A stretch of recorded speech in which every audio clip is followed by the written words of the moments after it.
Hey everybody, Steve Borey here from the Jackpot Gents. If you're familiar with our channel, we go out and play in casinos, we play slot machines, video poker. We don't play any table games yet, but we've always been fascinated by it.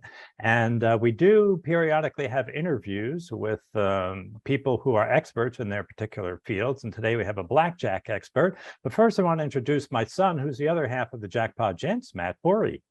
How's it going, everybody? And today we have Colin Jones with us from Blackjack Apprenticeship, which is an amazing website. I have a video I did years ago with you guys. I took you offer training classes to teach people how to become card counters and professional gamblers. I took that class, very informative. I absolutely loved it. How you doing today, Colin? I'm good. Thanks for having me back on the YouTube channel. Always a pleasure. So our video today is going to be 5 tips to be a better blackjack player. And of course, you've made lots of money playing blackjack. So you're, I'm sure, the expert that can tell us about this. So I guess let's just hop right into it. What is your #1 tip? Yeah, my #1 tip for people is to not play the side bets. So if you know how to play the main bet at blackjack regularly, you're giving up about 0.5%. Well, these blackjack side bets, you're giving up 3 to 12% to the casino. So that means you're giving away your money 6 to 25 times faster. Some of these side bets are even larger. You could be giving up your money 50 times faster playing the side bet than if you play the regular bet. So it's kind of like playing the lottery. Maybe it feels kind of fun to win this big payout here and there, but you are just lighting your money on fire when you play those side bets. Now, can you explain what some of these side bets are? Yeah, I mean, there's all sorts of them, like, Match the Dealer or Lucky Ladies or King's Bounty. And there's hundreds of them, and casinos keep coming up with them as ways to get more money on the table for the casino. But they calculate them in a way where what they're making off of those side bets is far, far greater than just the normal bet. All right, now, I wanted to ask you something here. When I first started playing blackjack many, many years ago, Matt may say when the dinosaurs were around, but not quite that long ago. But back in 1970, I used to go to in the Bahamas, and all the casinos had it then. And well, at least in the Bahamas, probably I didn't really go elsewhere, but they had this side bet. I think it was under over. Are you familiar with that? I think that might have been the very first side bet they offered. But it's my understanding, if you're familiar with it, that if you were a card counter, you could get an advantage, and card counters use that to make money. Absolutely. There are opportunities out there. There are side bets that me and my friends have played that we've made some good money at. But you've got to calculate and figure out if there's an edge. And I'd say 99% of them, they don't have any way to exploit them. Now, if people are interested in learning more about gaining the advantage, that's really what we do at Blackjack Apprenticeship. But for now, these are just basic tips for people that want to play better blackjack. Mm-hmm. So I guess that was the first generation of a side bet, but casinos didn't realize it at the time that it was too good of a side bet for people who were knowledgeable players and knew when there were a lot of high cards left and when there were a lot of low cards left, so they knew how to bet proportionally. Yeah, there's a more recent example of this in California. They have these card rooms, and it's kind of a little bit different blackjack game, but they had this side bet called Red Flex, and you're betting if the cards are going to be red or black, and if you have more red cards, you get a bigger payout, something like that. And a friend of mine beat it at one casino for $300,000 by creating a card counting system for this Red Flex side bet. Now, he made 300 grand. He was a card counter. He had spent, months training. For everybody like him, people are losing millions and millions at these side bets. Mm-hmm. A good rule of thumb I have for bets in casinos is the higher the payoff is on the bet, generally the worse the bet is. Yeah, like the lottery. We hear about like, this lottery jackpot is at some insane number. Well, yeah, and you're probably going to lose 90 cents on the dollar if you buy a lottery ticket. Mm-hmm. So that's generally in blackjack, the regular game, it's even money on almost every bet, 3 to 2 on blackjack at a good table. You get into these side bets, they pay 5 to 1, 10 to 1, 1,000 to 1, whatever it is. Stay away from them. The higher the payoff is, 9 times out of 10, the higher the house edge is. So that's my rule of thumb. Yeah, and if you're curious, you can Google this stuff. There are really smart people like Wizard of Odds that have calculated the house edge on basically any side bet. And then you can find for yourself how much money you're throwing away playing it. Okay, let's move on to number 2. Yeah, number 2 is don't be a jerk. So if you've played much blackjack, there are times where the dealer is busting and hey, and they're like thinking that they're part of the reason that you're making money, but you and I both know they're not. They're flipping cards over. There's those other times where the dealer is making their hand after hand. And I've been at tables where people start getting angry with the dealer. They start yelling at the other players at the table. But the reality is, and I've proven this in plenty of videos on our YouTube channel, other players and the dealer have no impact on your expected value. So of course there's luck. There's times where a dealer or a player does something and it changes that hand, but that's in the short term. In the long term, they have no measurable impact on how much money you win or lose. It really comes down to how you play against a set number of rules the dealer has to follow. Well, then don't get upset at the other people if it's not going how you want. I assume people go to casinos to play blackjack for fun. I've always done it to make money, but that's a whole other thing. But if you're going for fun, have some fun. Don't yell at other people. Don't get upset when things aren't going your way. That's just the math of the game working out with all the highs and lows that come with it. Yeah, we get comments all the time from people saying, well, we were doing okay. We were on this table, we were making money, and then someone came along and they didn't know what they were doing and they ruined the flow of the cards. Yeah. And that there really is no flow of the cards. And I try to explain to people in the long run what those people do. Sometimes it will hurt you, sometimes it will help you, but in the long run it balances out. But they get upset if someone makes a mistake, doesn't use the perfect strategy, and then they want to pounce on them and like you say, make it an unfavorable experience for the other player. Yeah, we've done different YouTube videos on our channel that kind of disprove these different myths, like how other players affect the table, stuff like that. And I want to do a video on the flow of the cards. The problem is there's no set definition what people mean by that. What they mean is looking backwards, something changed. But that's, anything is, hindsight's 20/20, right? Well, the reality is the game is set. Don't let the other people spoil the fun you're supposed to have at a casino. Just enjoy. If it's not going well, you don't have to play. But being a jerk at the table, it honestly makes it no fun for anyone there.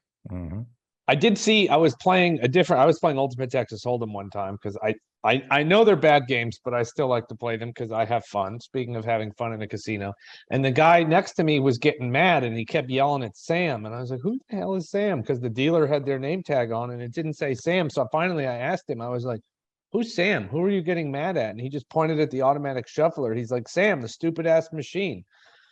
So if you're going to get mad at anybody, get mad at Sam, I guess. I thought that was pretty funny.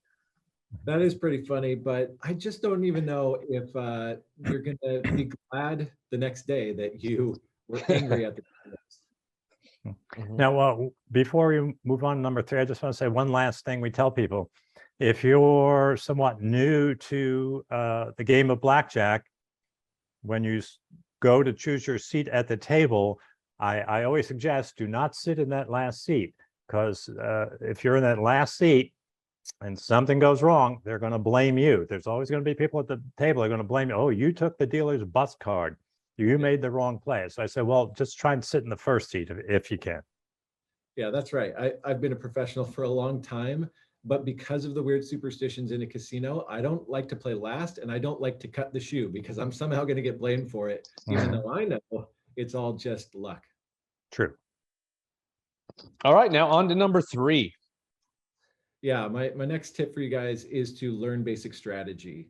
So I see people in a casino that are trying to figure out on their own the right way to play every hand of blackjack, and the work's already been done for you. And the average person in a casino, they're playing with about a 2 or 3% disadvantage. If you learn this chart, this basic strategy chart that was calculated with computers by smart people a long time ago, I've run the simulations myself to calculate basic strategy. It'll cut your disadvantage to half of 1%.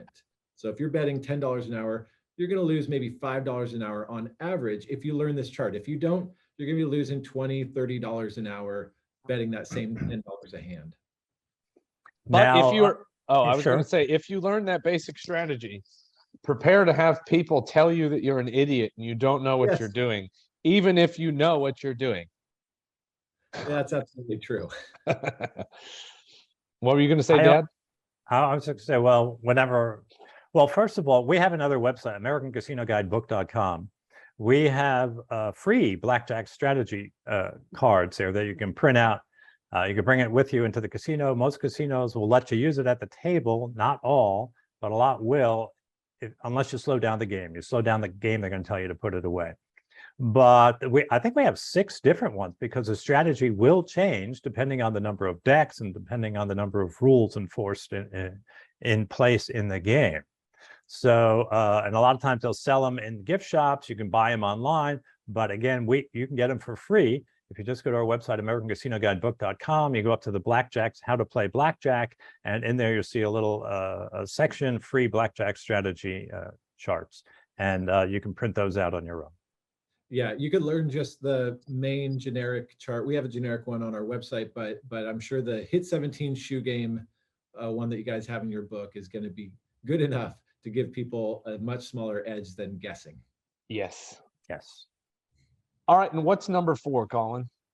Number 4 is maximize your comps. So I'm assuming people watching this are not advanced players trying to keep their identity a secret from the casinos. If you're just trying to be a better blackjack player, then play rated, get the player's card, and then there are ways you can maximize the value of the comps that casinos are going to offer you. Casinos generally are going to give you back about 1/3 of what they expect to make off of you, but there are some tricks that can maximize that. One, play fuller tables. The casinos have a formula where they're saying, well, this is how many rounds and your average bet, and this is what we're going to make off of you. But if you play a slower table with more players at it, then you might be getting more value out of your time at the table than they're assuming. Another thing is you want to increase what they believe is your average bet. So let's say that you normally bet between $25 and $100. Well, when you sit down at that table and hand the pit boss your player's card, place that $100 bet. Then the pit boss is going to enter it into their machine. Oh, this guy bets $100. Now, when the pit boss walks away, you can go back to betting $25. And it's the same when the pit boss comes back maybe 30 minutes later to check on the table. When he comes by, you put that $100 bet out there, and he's going to be calculating your average bet at a much higher rate than what you actually are betting on average. Those little things can get you to the point with perfect basic strategy where you're actually playing a break-even game. Maybe you're losing $25 an hour at the table, but you're getting $25 or more back in comps from the casino. Now, what do you think you have to make as a minimum bet nowadays in casinos to get rated at blackjack tables? Because I mean, years ago, I don't play much blackjack. Well, I don't play any blackjack anymore. We're playing video poker most of the time. But years ago, I mean, if you were $10, you could get rated as a $10 play. I imagine nowadays, $10 isn't going to get you very far. Was it 25 and up? What would you say? No, you can get rated at any table, but the comps you get are based on your average bet. So if you're betting $10, then maybe you're getting a couple dollars in comp value an hour. If you're betting $100, you might be getting maybe $25 an hour in comp value, maybe 30. But with some of these things that can maximize it, there's a great book. If this kind of scratches the itch for them, there's a book called Comp City by Max Rubin, and the book is old, but it's still gold in maximizing comps as a player. But yeah, you could do it at a $10 table. You could do it at a $500 minimum table. Well, would you suggest? I think years ago they used to say, well, if you're sitting there playing blackjack, when you're done, just ask the pit boss there to come in when you see him. Say, can I get a couple of buffet comps? Yeah. Does that still work today? Not really. They've gotten a lot more sophisticated at tracking players. And yeah, when I first started as a card counter, when I was hungry, I'd go and ask, and they would write me. They'd say, "What's your name?" And we would give them funny names all the time. One time, my friend got a comp with the name Ed Thorpe. Well, Ed Thorpe is the guy that did card counter, and he got a comp with the name Ed Thorpe. We would do silly things because they didn't check your ID. Well, now it's going to be with a player's card where they verified your ID, because I'm sure they were losing a lot of money to people that were exploiting it. But it's still a good value. You could just say, well, where are my comp points at? Do I have enough for this? Or you can even check yourself on your account. All right, and I guess rule number 5, which really I think is probably the most important one, especially if you're not a card counter and you're just going to the casino to have fun.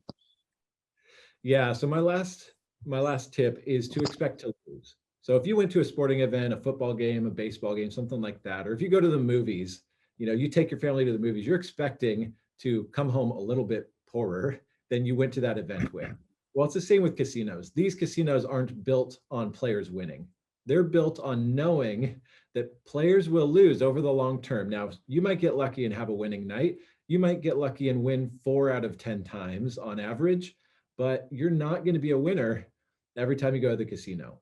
And so unless you learn some form of advantage play, you need to say, look, I'm doing this for entertainment. I expect to lose some money. If you win, that's fun.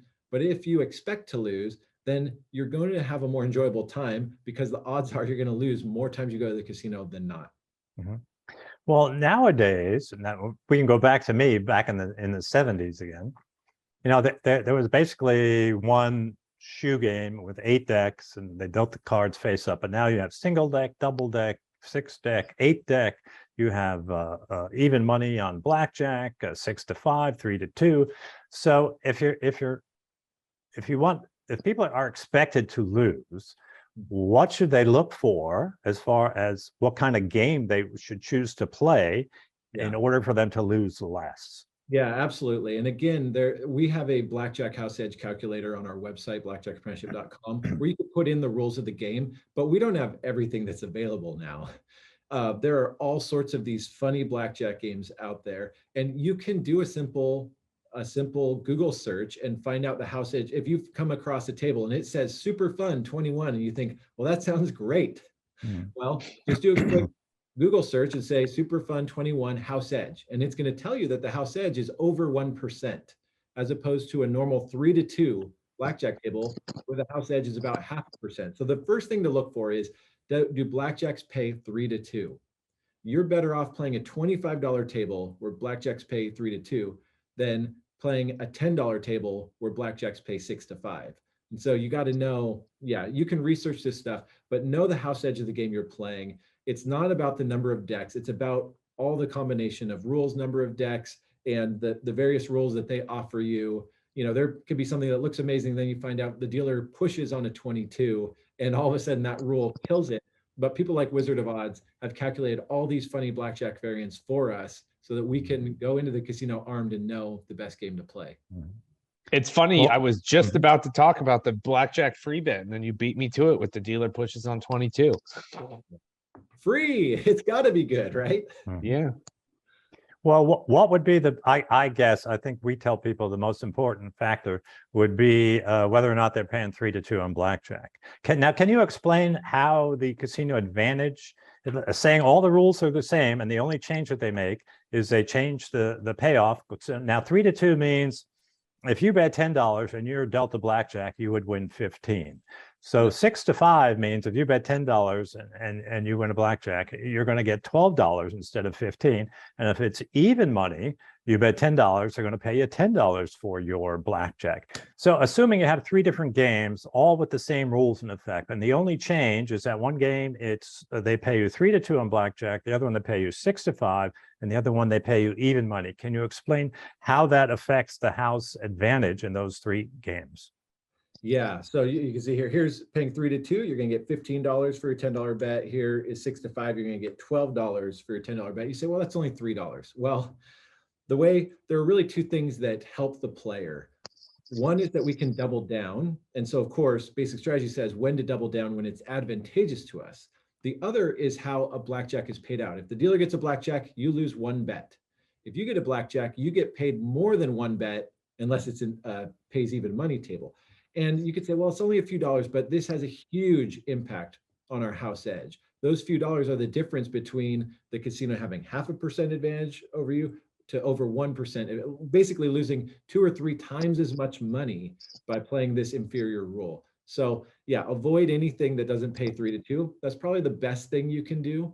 But again, you can really analyze any game just from your phone in the casino if you just want to look up the house edge and look for something that has a house edge of about 0.5%, which would be a normal, 6 or 8 deck game that pays 3 to 2 on blackjacks. Okay. All right. Well, Colin Jones, thank you very much for joining us today. If people want to learn more about you or your work, where can they do that at? Yeah, just check out our YouTube channel, Blackjack Apprenticeship. You can find us there. I mean, we even have a video about the worst blackjack games in Vegas that people thought was a lot of fun. But we've got all sorts of blackjack and card counting videos for people, or people can check out the website, blackjackapprenticeship.com. All right. And before we go, I just wanted to point out, because I think I found out about you because we met you in Seattle in person at a casino there many years ago. And I had found out about you from your movie. Could you tell people a little bit about your movie? And that was how I originally found out about you. Sure. I wouldn't call it my movie, but a documentary was made about the blackjack team that I co-managed. It was called The Church Team, and which is a long story, but it was friends that we met originally, some friends through church. And we beat casinos for over $3 million with that blackjack team. And the documentary is called Holy Rollers, the true story of card-counting Christians. I think it's on Amazon Prime or something like that. You can find it probably a lot of places if you're willing to pay a few bucks, but that's how we first met. Okay, it was a great little movie, and I enjoyed watching it very much. Colin, as always, it's a pleasure speaking with you, and thank you very much for joining us today. Thank you, guys. Yeah, and if you like the video, hit that thumbs up button and don't forget to subscribe so you never miss any of our other great videos.